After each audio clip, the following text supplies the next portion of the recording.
నా కలే ఇలా నిజాలుగా నిలుస్తూ ఉంటే నా కథలనే కవితలే పిలుస్తూ ఉంటే ఈ వరాలుగా ఉల్లాసమే కురుస్తూ ఉంటే పెదవికి చంపా తగిలిన చోట పరవశమేదో తోడవుతుంటే పగలే అయినా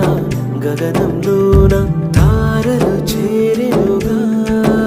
నిజంగా నేనేనా